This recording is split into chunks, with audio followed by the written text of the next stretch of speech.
I am delighted to tell you who we're going to be talking to.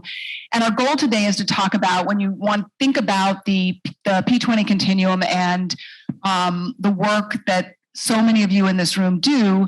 Ultimately, one of the things we have to care about is how's that transition working to workforce. And there have been a lot of conversations recently about that, some issues to address and some opportunities to do that. So joining me today, and I'll start at the far side, is Dr. Brian Durham. And what I was going to do is I was committed to mentioning the Illinois public institutions that people attended on their route to fame and stardom. Brian is the longtime head of the Illinois Community Colleges Board, for those of you who don't already know him. He's a wonderful partner to work with. He's incredibly dedicated, incredibly knowledgeable and experienced. And as importantly, he got his master's from Southern Illinois University, Carbondale in political science, and an EDD from the University of Illinois Urbana-Champaign. So a twofer. Nice. And then Cherita Ellens is the head of Women Employed. And I was explaining that organization to somebody. I was like, well, they kick ass and they take names. And their job is to make sure that women are really thriving in the workforce and all along the pathway, and with a particular focus on women in low-wage jobs, women of color, and making sure that they're getting the opportunities that they need. That's both good for them and good for the communities they're part of. Now, Cherita cannot claim 2 places, but she did go to, I'm going to get this, where I did it, to Illinois State University, where she got a Bachelor of Science in Speech Communications after getting an MBA at the University of Notre Dame, which we're just not even going to mention that, but there you go. So Illinois State University, let's hear a cheer for that, for the records. And as importantly, you should know that both Brian and Cherita served on the recent Illinois Commission on Equity and Access in the Workforce. And so that's one of the things we're going to be talking about. So you've got 2 commission members, and we've got a little bit of breaking news we're going to break today, so stay tuned. We're also joined by Mackenzie Eisen. They're really nervous about that. Like, is there a reporter here? Am I going to get in trouble? Mackenzie Eisen, who has been a joy to work with for the 4 years, I believe, that she's been in the governor's office, 6 years that she's been in the governor's office. Dear God, what do we do with time?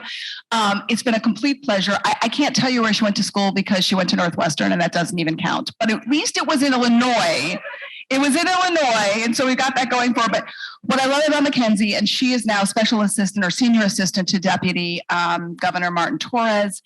She's also been the director of learning recovery. She has been, I think, was really instrumental during some of those learning recovery years and some of the responses. And so thank you for joining us, Mackenzie. All right. Let's dive right in. I'm going to start. We are coming out of COVID. We're here in person, but it does feel like we should take one quick moment and just reflect on education systems got turned topsy-turvy. The workforce got turned topsy-turvy. So I just want to start by asking each of you to reflect on something you think that either your organization or the state generally did really well in this moment, or not both, or something that you're really paying attention to as we come out of it. An opportunity you think was created by COVID. So I'm going to start on a positive note. And Brian, I'll go ahead and start with you. I may give an and, though. Thanks, Brian. I will cut you off. I mean, I think honestly, it's probably the easiest question for me to answer. It's the pivot that everyone made so quickly at the beginning of the pandemic. And that's faculty, that's institutions, that's students who pivoted. K-12 students across the board, community college students, higher ed students, and we are watching now to see what innovations survive. What innovations work that we can now infuse into what we do every day. More on that to come. Cherita. I am going to build on that so that I don't have to do an and. I think one of the things that I was really pleased with is the collaboration that went on during the pandemic between education and workforce and community-based organizations and advocates and legislators to truly understand what it would take to bring us out of this and make sure that those that were being most impacted by the pandemic had an opportunity to thrive. And so what I'm watching is making sure that we're kind of sticking to that work, that integrated work that we've become accustomed to, and that we're continuing to put forth solutions that allow people to continue to thrive. There's nothing like a crisis to remind you, you really do have to be able to collaborate and work across systems. That's always important, but God knows in the middle of a crisis, never more so. Mackenzie. Yeah, that's funny that you guys both talked about collaboration, because that's actually what I was going to talk about too. Is that at the very beginning of the pandemic, all of the different agencies that touch education in some way started coming together first 3 times a week, and then gradually on a weekly basis. I know there are a couple people in here very familiar with those calls. And that was really the first time that we really had those in-depth conversations all at once. We're getting people on the same page. We're mobilizing. We're using similar philosophies to guide our thinking on how to distribute these dollars and how to run these programs. So I think it's been something that's really positive and has also lasted beyond sort of that emergency period.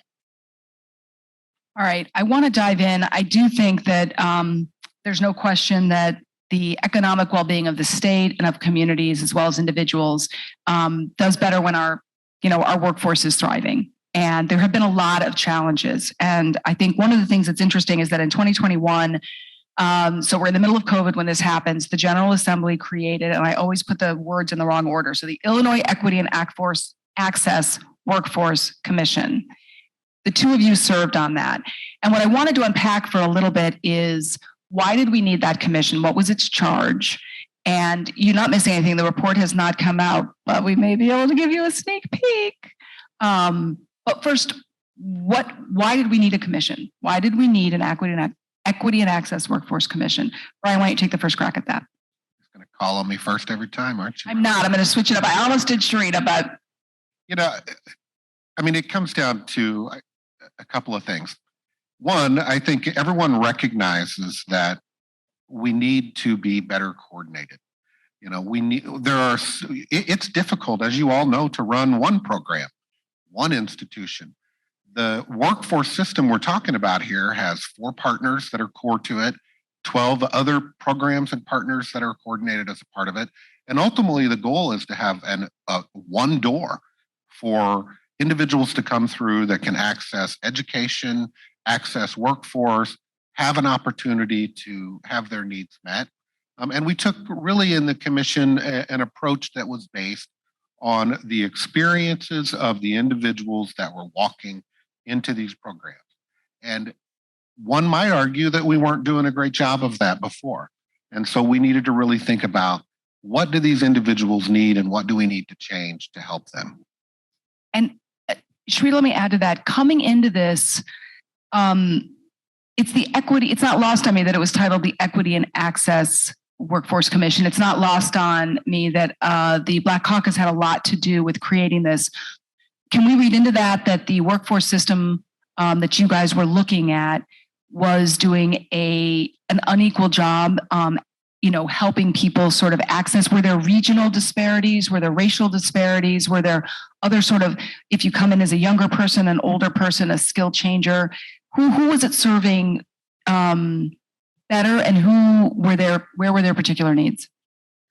Thank you for that. Yes, the reason why equity was in there, because one of the driving forces behind the creation of this was the disproportionate impact that the pandemic was having on Black and Latinx communities, and also the data that really showed the lagging performance rates for Black Illinoisans in the workforce when it came to employment, when it came to wages, when it came to post-secondary attainment, all of the numbers that you want to add.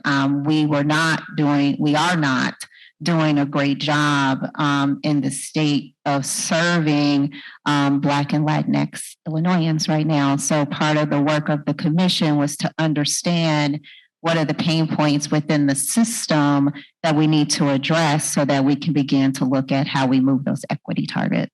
So now I want to dig in a little bit, some of the pain points that you identified and some of the things. I think you did some creative things. You co-chaired one of the committees, and I think you did some creative things to make sure that you weren't losing sight of who your end users were going to be, who your customers and clients were going to be. Can you talk a little bit about that? She's going to put me on the spot. Oh, I started with her, Brian. I saw that. So we had 2 work groups as a part of the commission because you always have to have work groups because that's where the actual work happens. So we had the user and stakeholder experience work group, which was one of the ones that I co-chaired. And then we had the FIG work group, which was really focused on governance, infrastructure, and budget. So the user and stakeholder experience work group really is where we took that human centered approach to figuring out what the pain points were. So we created 9 personas. These personas lived in all different parts of Illinois. They were all different ages. They came from various ethnic backgrounds.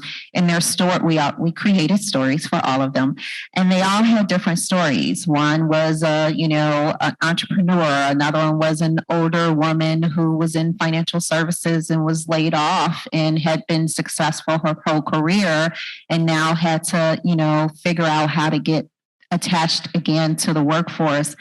We had returning citizens, we had single mothers.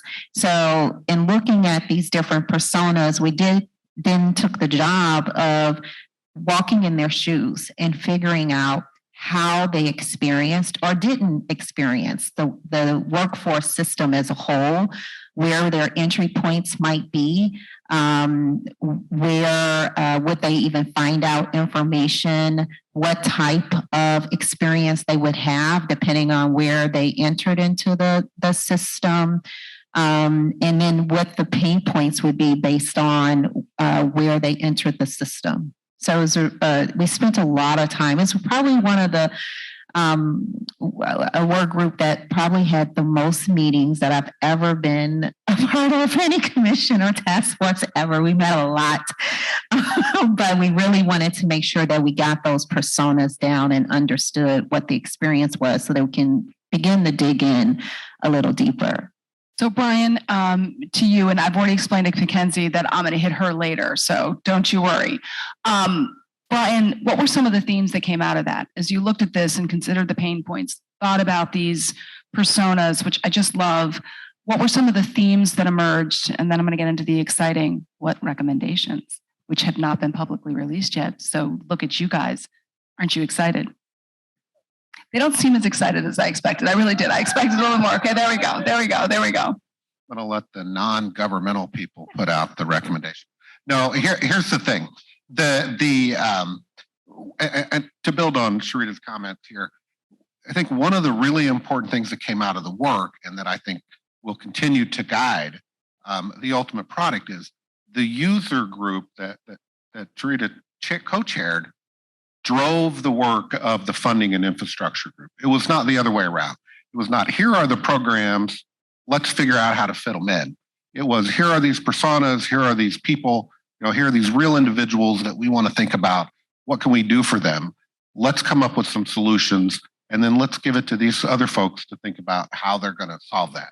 So you had things, very human-centered design, obviously.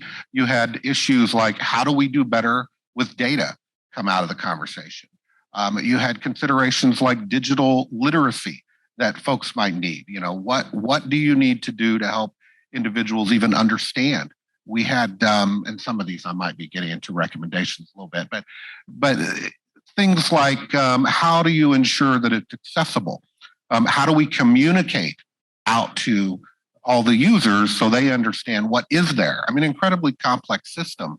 And in order to simplify that so that our individuals could actually draw upon these services that they need.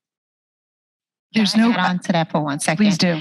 I think one of the biggest themes that kept coming up over and over was the fact that the system became so transactional and dehumanizing. And many of the pain points centered around the fact that we were no longer centering humans and that we were just working through transactions trying to meet government requirements because of, whatever regulations that came down from the various funding sources that are there. And so, when we talked about those pain points, it was to Brian's point, talking about the data collection, but it was, why do I have to tell my story 1,000 times? If I go to the unemployment office, or if I go over here, or I go to the one stop, or I go here, why do I have to continue to repeat the same story, vulnerable story, over and over, present the same documents over and over and over again? And so why can't we have a centralized database that would have that type of information? One of the other things that became a recurring thing was we look and feel like 12 different, 4 different agencies, 12 different, departments running things, but externally, people just know that it's the Illinois workforce system, period, right? They don't know that this belongs to IDHS, and this one over here is a part of DCO, and this is ICC. They don't care. So, how do we make it so that it's it looks like one system? So I have to assume there was a recommendation for how do you coordinate this better? And what's a takeaway you can share with us? I mean, I think we kind of touched on it. I mean, it's really just kind of a one front door approach, ultimately. Now, I mean, we have a lot of work certainly to do to get to that point, but an individual comes in, doesn't have to tell their story 12 times, and can figure out where they need to go, or can be guided and navigated and helped to figure out where they need to go. I mean, I think that's, from the user perspective, one of the most important pieces that came out. Back in stuff for agencies, a lot of that's about data sharing. A lot of that is about making sure that we're coordinating and collaborating effectively. And that certainly was a part of it as well. But ultimately, that front door. Aren't you going to need somebody to bring that work together? Yeah. So so sneaky.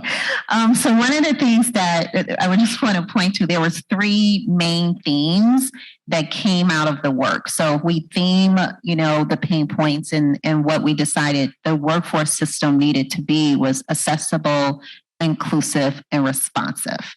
And so the recommendations will be themed in one of those areas. Accessible meaning that it's accessible, people know about it. They feel comfortable going to it. It's one experience. Inclusive meaning that it will meet the needs of everyone. We are diverse Illinois, and it should not be a one size fit all. And we should allow folks down in or up in DeKalb to be able to, figure out what their needs and priorities and workforce demands are, which might be different than what they are in Chicago. And then in terms of being responsive is, how are we responsive to the needs? How are we responding to literacy through the change of technology and all of those different things? And so one of the recommendations that came out of this was that there would be a need for a person to oversee all of this. And I know at one point there was talks about how do we merge all the systems together and things like that. I think we're so far off from being able to effectively even make that decision as a state. So the thought is that we would create, through legislative order, a chief workforce officer that reports into the deputy governor, and that workforce officer would then be responsible for moving forward the plan that comes out of this, as well as the oversight of the data and the databases, and then internally coordinating with all of the different agencies in the 12, whatever we have, and having, and then the ones that we don't think about, like aging and transportation, all those wraparound places, to make sure that we're all on one accord and that we're aligned, and that there's one person making sure that that happens. So first of all, something you want to add to that? I'm going to add, yeah. Two things that I will add real quickly. One is that this individual would also co-chair the workforce board and would have more direct authority with that workforce board. But there are lots of regulations and rules and federal requirements. And so this individual would also be charged with advocating with the feds on where there needs to be flexibility and what needs to be changed. And that's a tall order, but it's something that we need to do as a state. Well, one more question, and I'm going to hit you with a big one, Mackenzie. So I hope you're feeling very rested. Brian, community colleges obviously is an important bridge between the education space and the workforce world. Did that issue come up? I mean, how well integrated are the community colleges into this, into the workforce? And if there is going to be an effort to be more coordinated, how does ICCB fit into that? And was that discussed, and or what are your thoughts on that? Well, we're going to run it all. No. This man had too much cake. No, and my board chair here is going to be in charge. No, he's laughing the loudest, Brian. I don't know what you want to take from that, but community colleges are obviously integral to the workforce system now. One of the titles of the Workforce Innovation Act is adult education, which our agency runs, which community colleges and many community-based organizations manage locally. And there is plenty of room for additional integration. I mean, I think one of the things we hear from employers is how much individuals need essential skills, they need basic skill development, and ultimately, folks need to be able to access that through that one door, right? Through that single entry point. Community colleges certainly provide lots of training, and I'm biased, but I would say community colleges could provide more training in this context, whether that's credit training or non-credit training. But there is also, and I think it's really important to say, there's dollars on both sides. There are dollars in the community college system. There are dollars in the WIOA system that can support students. And we've got to figure out how to braid those better. Many places do it well. We don't do it well everywhere. And for me, that's probably the number one thing, so that we have the resources to support the individuals as they move through this system.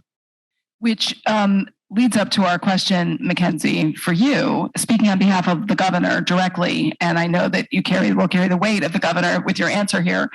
I'm sure we all listened to or are aware of some of the priorities the governor laid out in his inaugural address and in the budget address, and he's got a lot of ambitions. I mean, count me among those who are just thrilled that education featured so prominently. That was obviously a significant priority.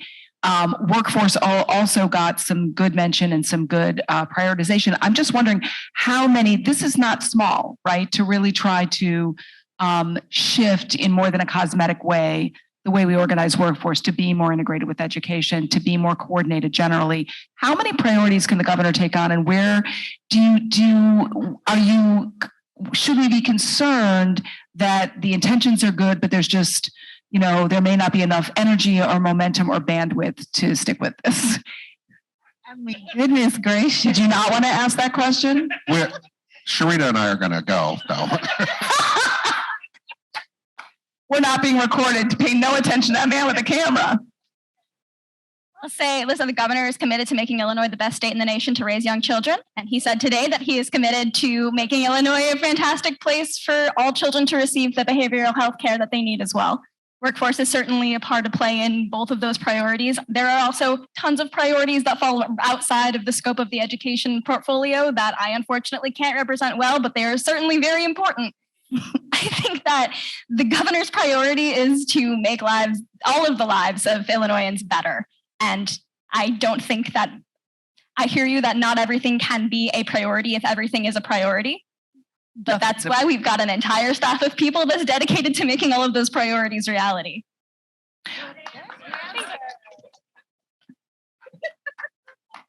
I heard that workforce was going to remain a priority. That's what I heard, that it was going to be in there, that it is integrally connected to the educational success, which I know everybody in this room happens to agree with. I will not ask you specific budgetary, but we'll be watching for that.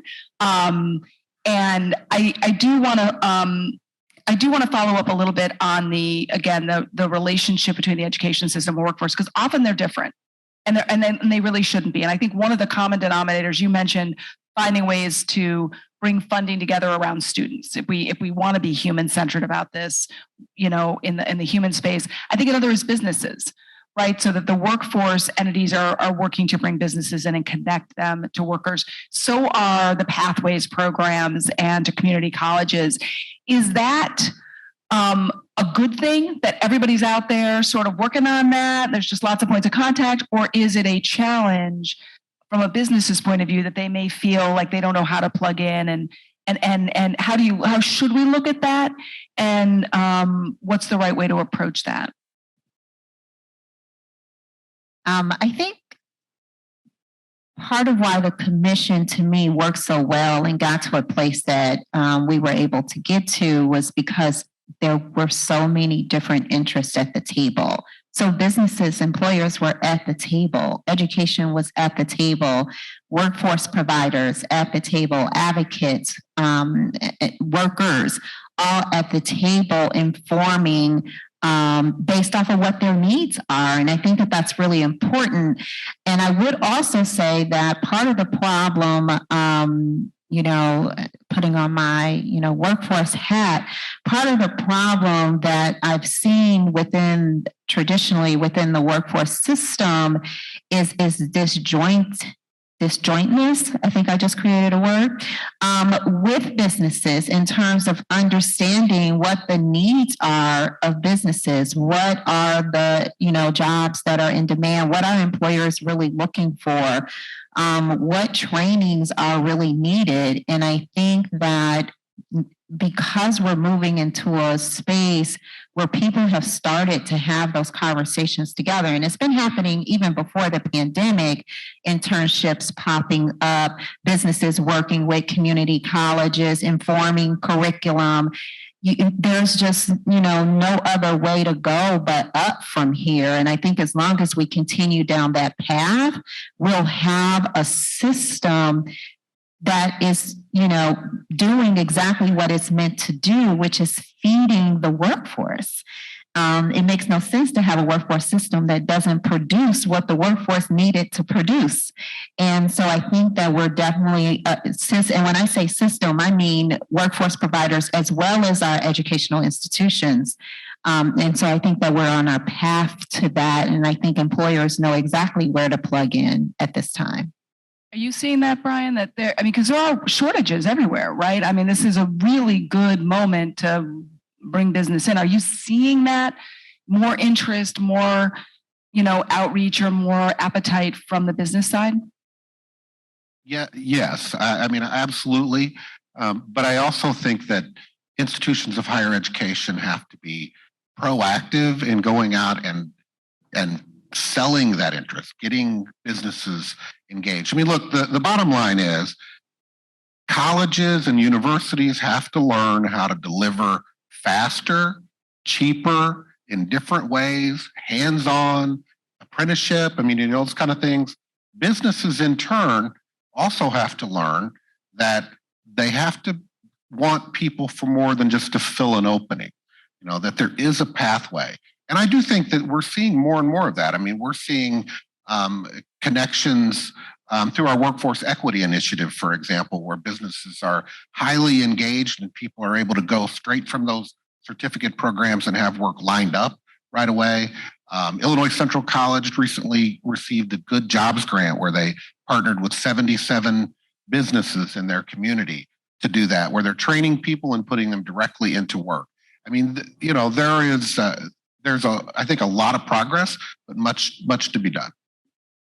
So, Mackenzie, one of the things I know that came up, it sounds like on the commission, is this idea of sort of digital literacy, digital access, that is just more of a common denominator, both to access systems, but also as a skill people need.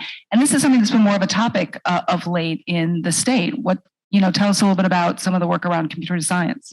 I would love to. Thank you. And I would also, even before we get into the specifics of computer science, one silver lining that came out of this whole situation is that we really prioritized digital equity during the pandemic. And now we are finding that there are school districts that have access to devices, even to one-on-one devices for students. We never had that before. And they've improved their broadband access. So they have better connections. And that actually facilitates some things that Brian was talking about, where businesses or organizations now have the opportunity to get into areas that they didn't have access to before. So for instance, I have been working with a group that sponsors robotics competitions from P to 12. And they had a really difficult time saturating certain rural areas because they just simply did not have the talent in the area to be able to be in those schools and to provide that mentorship. And now that we have invested in this space, we're seeing that those barriers are no longer as pertinent per se. So we can work around that. I mean, just sort of online, virtual, Right. Sort of remote access and coaching and whatnot. Exactly. That's awesome. So that's one really positive aspect of this. But the second is that the state recently passed a law that does require all high schools to offer computer science by next year. And so we're really working hard now to figure out how to scale that, how to ensure that we have the workforce that is skilled enough to be able to teach computer science, but also it's a really great opportunity to connect with our tech workforce, to bring those folks into K-12, to start that pipeline really early, because students who are well-versed in digital literacy and computer science, those skills go far beyond just the confines of the tech industry, right? I can think of so many applications where having good, strong problem solving and tech skills would make my job a lot easier, would make, I'm sure, a lot of things that are happening at state government more efficient, faster, better to serve folks. So I do think that this priority is going to have effects that go far beyond just simply creating kids that are skilled in computer science.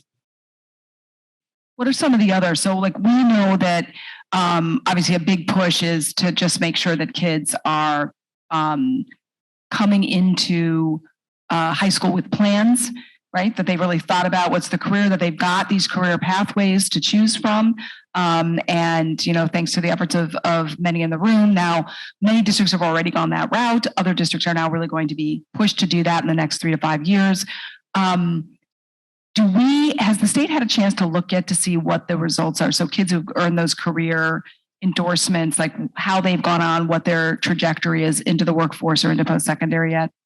It's definitely an ongoing conversation, and we're always looking at the data. I'll say that unfortunately, the pandemic disruptions did cause some difficulties with having that data set be consistent and let us know if the systems that are in place are having the intended effect that they were supposed to have.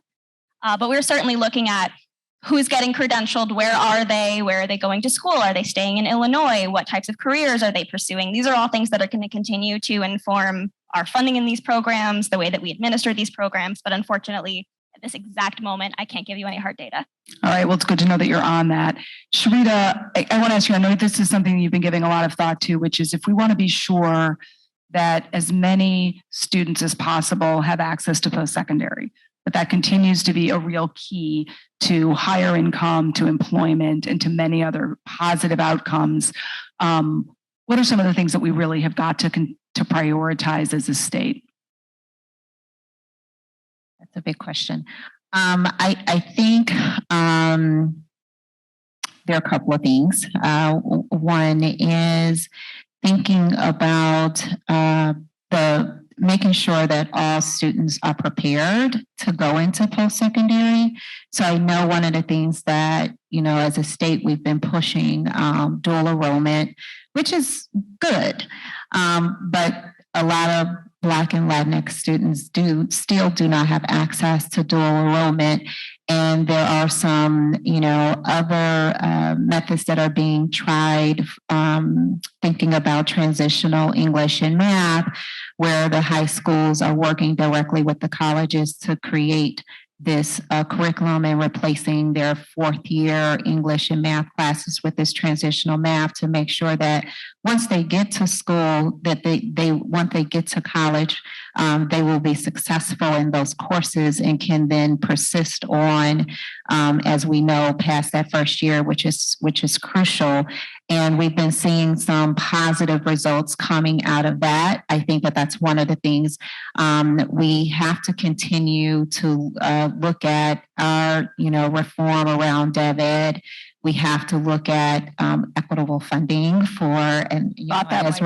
course, we're going to work on that. The equitable funding for our public institutions is critical to make sure that all of our schools are resourced adequately to serve the students it's receiving, to make sure that the schools that Black and Latinx students end up going to have the resources necessary to make sure that they can succeed and persist. I think that we need to continue to look at what does that mean? What are the, adequate resources every school need, and what is our standard? I think that and this is going to be controversial, but I'm going to say it. I think as a state, we have to push for equity targets. We have to know what our goalposts are. And it doesn't necessarily mean yet that we got to have that we have to tie it to funding or anything like that. But we have to tie it to something. And we have to understand, we know what the problem is. We know where we are. We know where we're lagging. But it's not enough to just say we want more, or we want to improve, or we want to increase, or we want to, just use words. What are the targets? Give us something to work toward and to hold people accountable for, institutions accountable for. I also think that as a workforce development system, we have to prioritize how we're training and what that looks like, and making sure that it's accessible to everyone. When are those trainings happening? Can someone get there? If I have childcare issues, is that being taken care of? If I have to work certain hours and can't come to your trainings that's during the day, are we being creative to offer different modalities? Are we at different times? Are we responding to the people that are lagging? And I think that, if we continue to look at that, if we continue to look at equity in its truest form and understand, what we really need to do to, raise the floor for everyone, we'll know what our priorities need to be as a state. I want to pick up on a couple of those, Brian. One, the significant increase in MAP, $122 million additional dollars, proposed an additional $100 million this year. The hope is that will actually mean that community college, that students can go and cover costs. That really should put it in reach for all students, and certainly will help on the 4-year front as well. So my question to you is, how far does that go toward, as you think about the students that community colleges are serving and wanting to be sure they are successful, that they go on and they articulate? I'm going to ask you about IAI in a minute, so you don't have to go there yet. How far does that go? Does that take away 90% of the issues that are a challenge or less? And in exchange for that, isn't Cherita right? There's nothing that stops, whether there's a statewide requirement or not.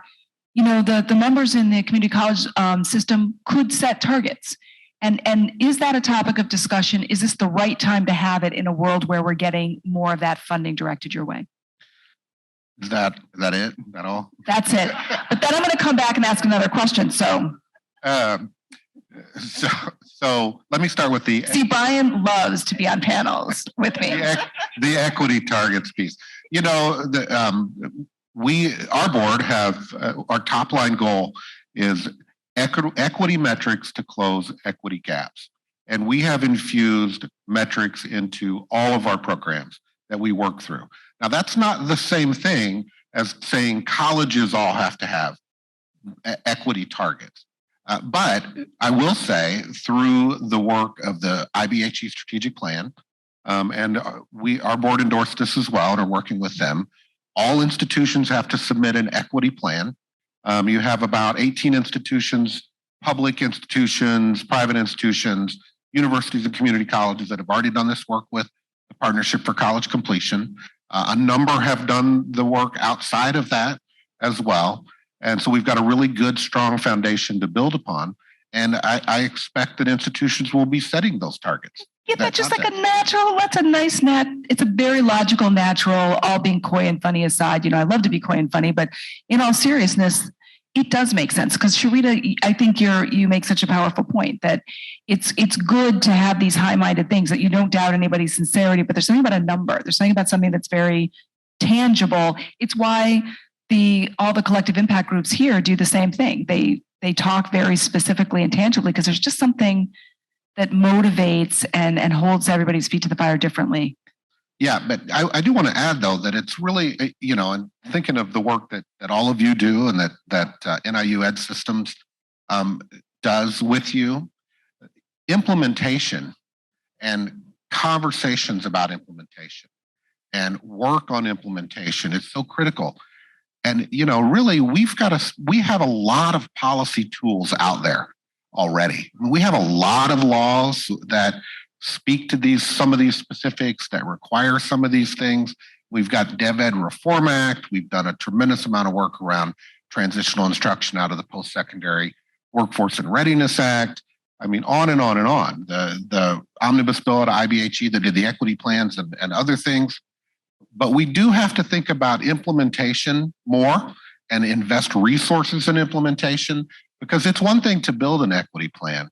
It's quite another to figure out how to get it done correctly. And I am hesitant to, have folks set targets without thinking about what are they going to do to implement that effectively and what assistance do they need in order to meet those targets. That seems like a conversation the governor would really love to have with his agency heads, because he loves him a target. I mean, what is it going to be, 100% FAFSA completion? And I mean, didn't he ask like a scorecard every day? I feel like this is the kind of thing he would eat up. Governor loves metrics. He does. So equity targets and metrics, you all heard it here. That is now a commitment from our agency heads and our governor. Moving on. Brian, I did want to ask you another question. There is, I think one of the things that is always been an issue in Illinois, not exclusively in Illinois, is transfer. And, community college to college. I think if we're serious about post-secondary, and we're particularly with the workforce side, those become really important. If we're concerned about affordability, the making sure that community college can work seamlessly with the four-year partners really matters. I know that's something that you have spent a lot of attention to on the interagency initiative. No, Articulation Initiative. The Illinois Articulation Initiative. I can't remember all these acronyms, but I think there's sort of some exciting news, even maybe some things afoot on that. Do you want to give everybody an update on how the steps that we're taking to tighten those relationships and what you're feeling good about and what you think is still some of the big hills to climb? Sure. So there is a bill out there now that it is our hope that this bill will pass. What's the number of the bill for everybody who wants to support of that bill the next time it's up? That's a great question. I don't know. Kelsey is going to find out, and we will announce it. So carry on. But I think it's Katie Stewart in the House. Anyway? The bill, the goal of the bill ultimately is to have the universities accept major courses from community colleges as the specific course that an individual takes. And in our II system now, if you take the Gen Ed package, which is 37 to 41 hours of Gen Ed, and you complete that package, by law, that is to transfer to a four-year institution. And you're not supposed to have to take any more Gen Ed. And the majors, that's a recommendation. And what we want to do in passing this, in our hopes that the General Assembly will move this forward, is to put the same requirement in place for majors. So ostensibly, an individual could do a 2-year degree on the transfer side, walk in as a junior, as a native student, similar to a native student.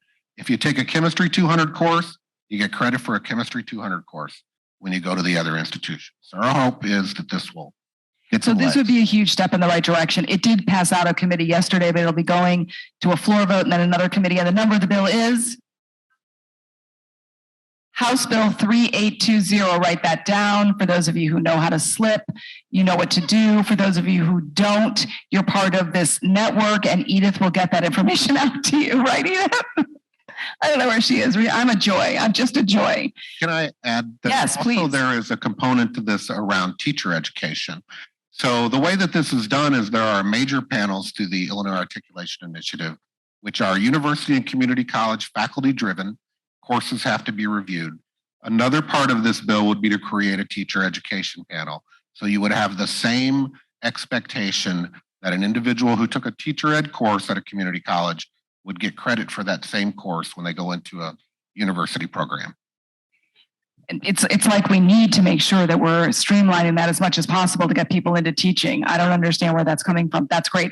All right, you guys are allowed to ask questions. I've got one more, but if you've got one now, I'll even suspend my own to give you one. I thought that was a hand going up.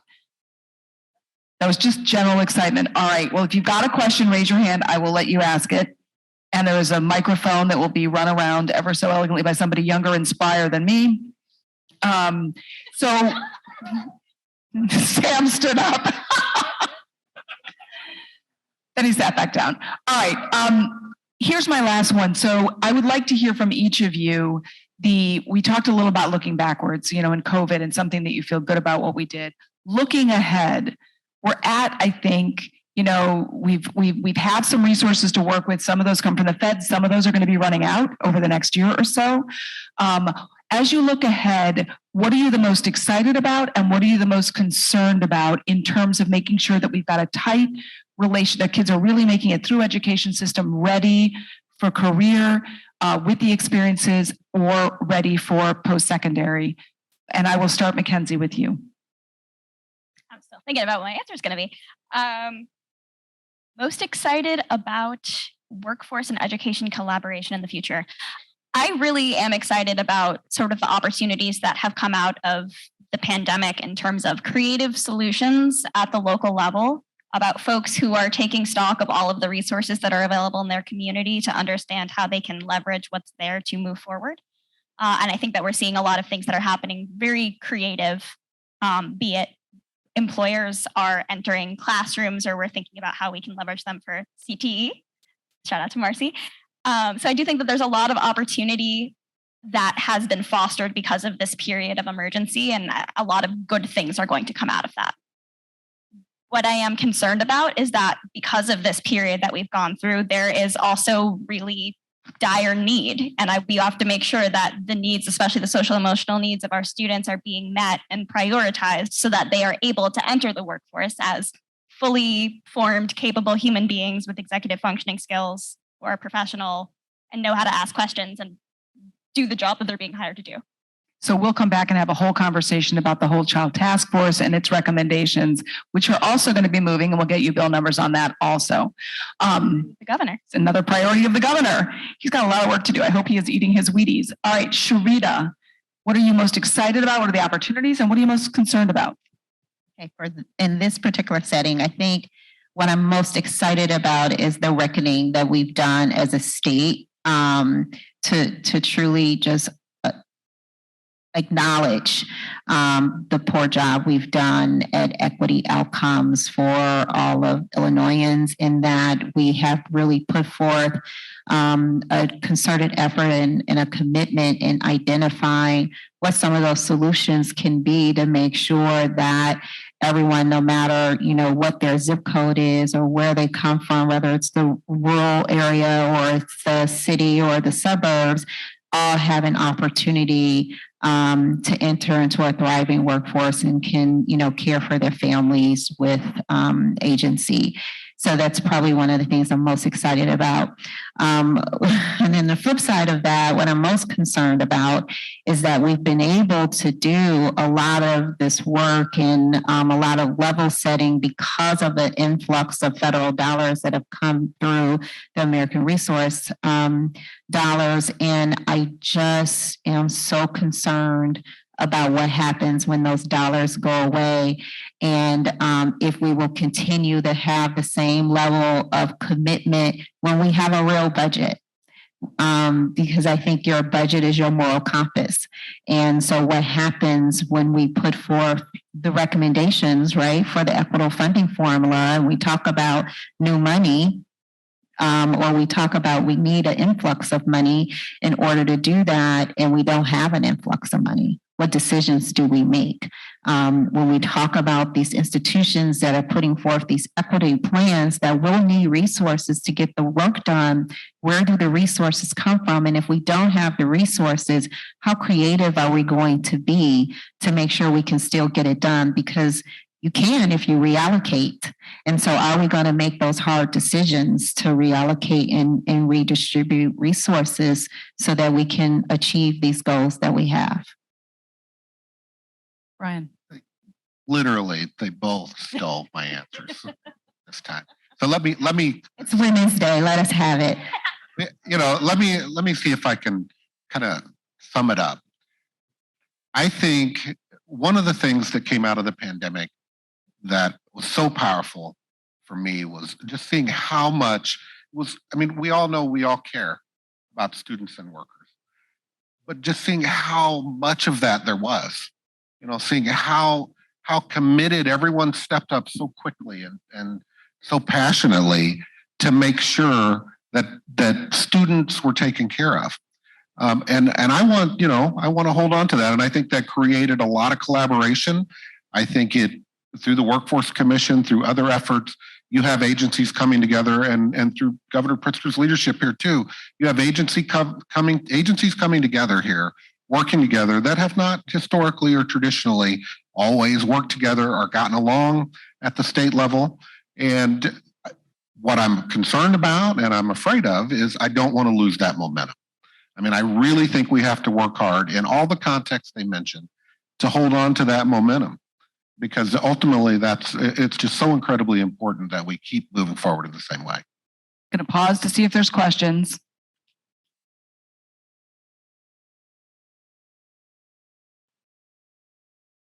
The microphone is coming your way. Thank you, Carol Merrill. Does anybody get that reference, or am I just so old? Carol Merrill, anyone? All right, hit it. Hello, everyone. My name is Darius Caffey from the Rush Education and Career Hub. My question to you all is, you mentioned earlier that right now we are in a state of observation, looking at all the processes, the systems, the techniques that we've been able to adapt moving from the pandemic to be able to, create equitable outcomes for all the students that we work with. So my question to you is, as we're observing, are there any interventions, ways that you all are mitigating for when some of those systems do fail, to see how we can continue to support our groups and audiences in relation to what has not worked for us? I can start to answer that from the K-12 perspective. So there are a number of programs that were designed at the state level to be implemented locally. And that's things like various grant programs to support mental health and community partnerships. It's forming partnerships to support transitions from from pre-kindergarten into kindergarten, and then from secondary into post-secondary. And as we're getting results back from those programs, on sometimes a quarterly basis, our districts will report to us what's going on. We have a whole team of folks at the agency whose job is to interact with those districts to understand, how can we help you address the challenges that you're solving or that you're facing? Can you tell us a little bit more? Maybe we can connect you with a peer who has faced a similar challenge. And so we've seen a lot of collaboration coming out of those types of issues.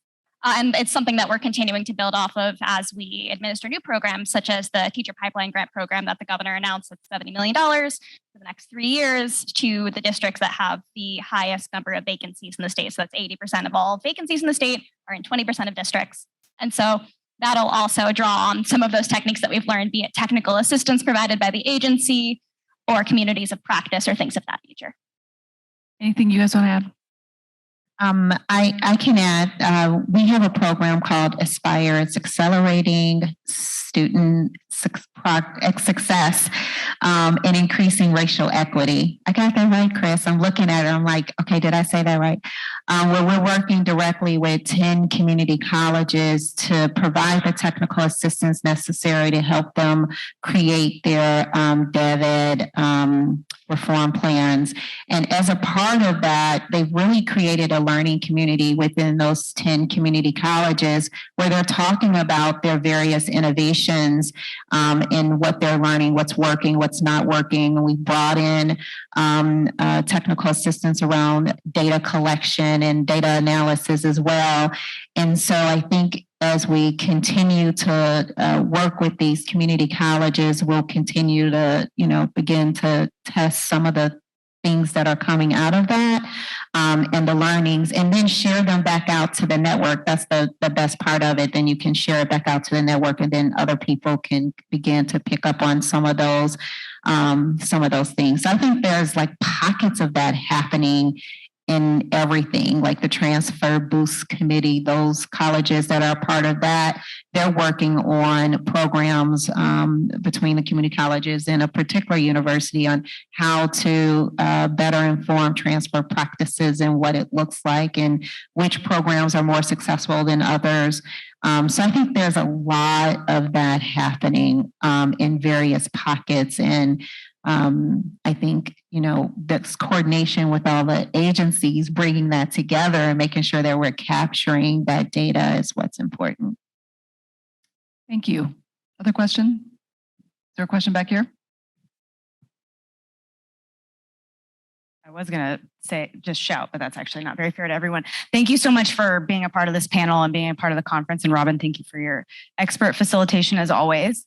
Cherita, you were describing the persona mapping process, and I remember going through it with that commission was such a powerful experience. So much so that Deputy Governor Menard talked about one of the personas as if it were a real person at one point, and all of us had to be like, remember, that's actually a persona that was developed. But to the same vein, and we started today hearing from our student assistants, or our student assistants, my gosh, our student advisory committee for the Success Network. I'm curious, what is one thing that each of you has learned from a constituent that you serve, whether it's a young person or an adult operating within the system that you're trying to influence? What's one lesson that you've learned from someone directly impacted by your work that's stuck with you in your work? Love that. All right, Brian, we'll start with you.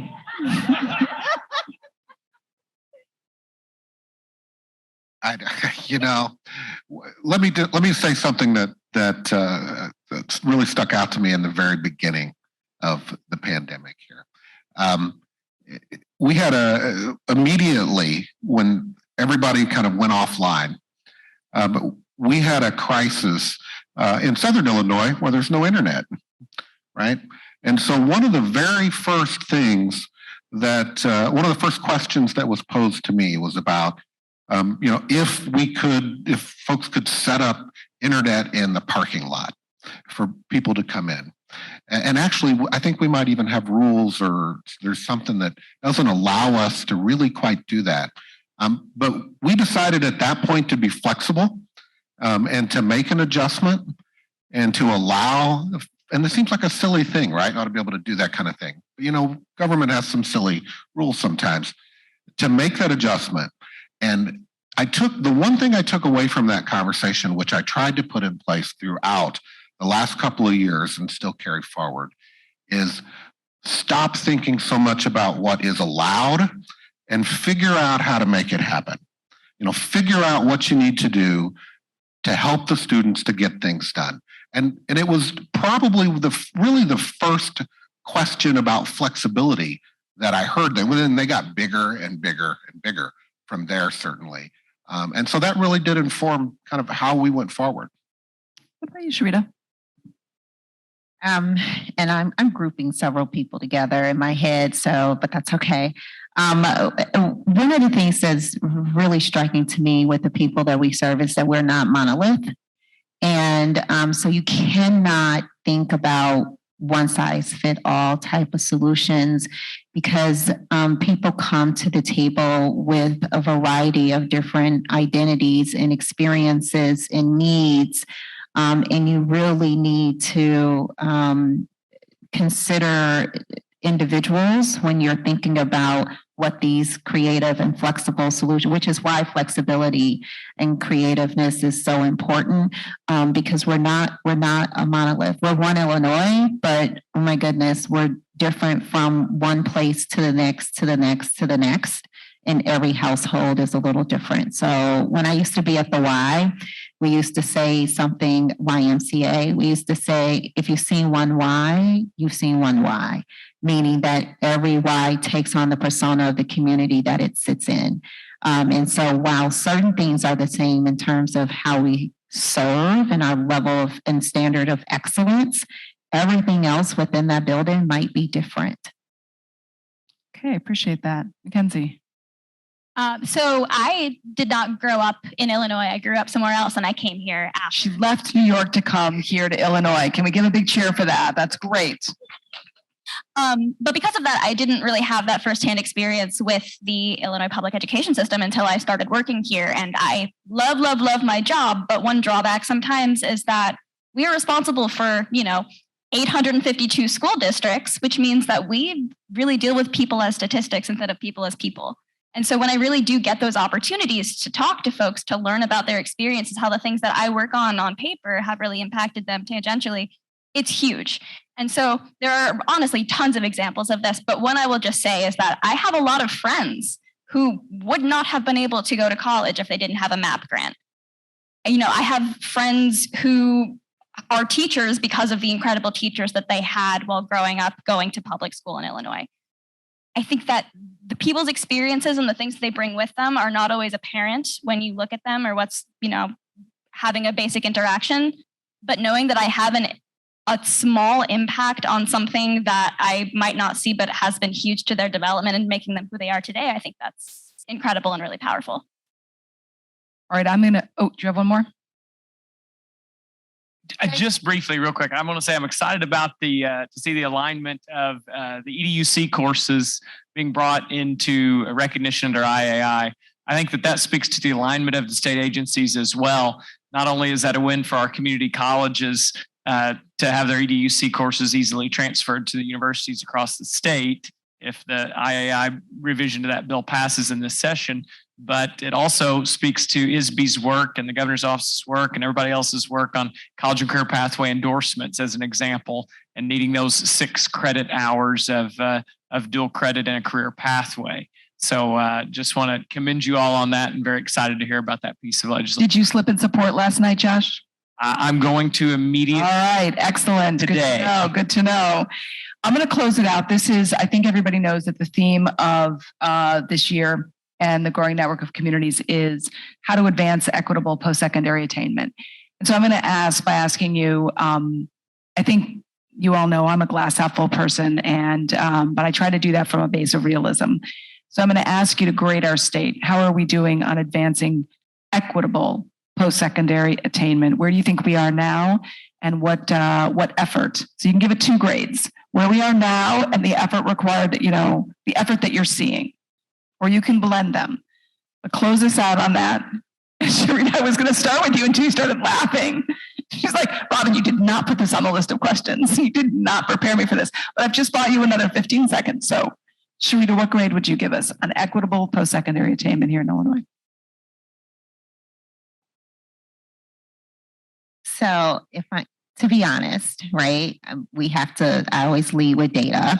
So if I graded us right now today on equitable attainment, I'm repeating back your words. Access and attainment together, I would probably give us a D. I would, because the numbers are just so disparaging.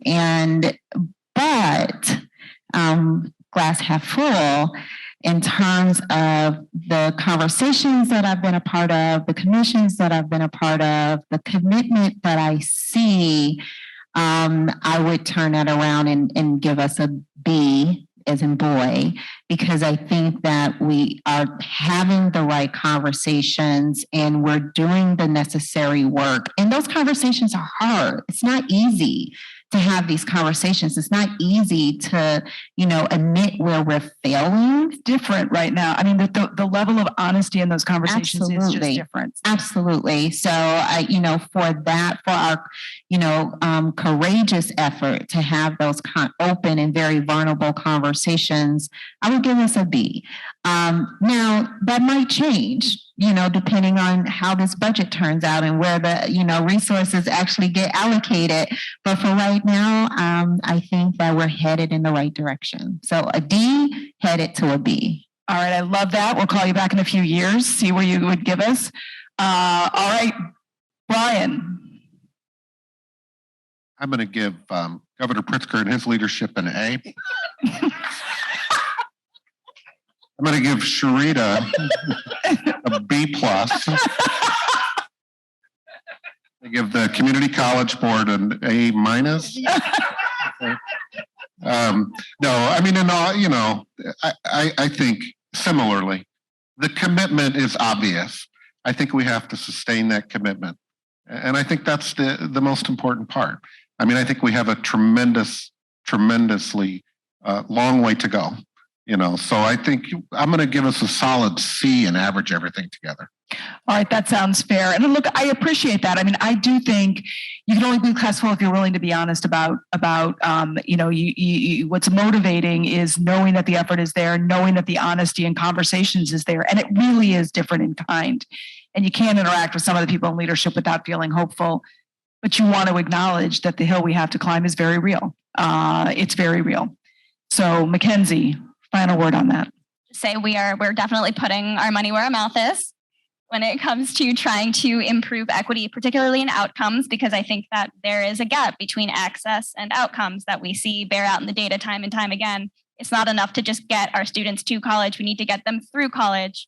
I don't know if Jackie Moreno is still here, but I want to give her a shout out for starting the First Generation Scholars Network at ISAC because they are doing exactly this. So there are efforts being made.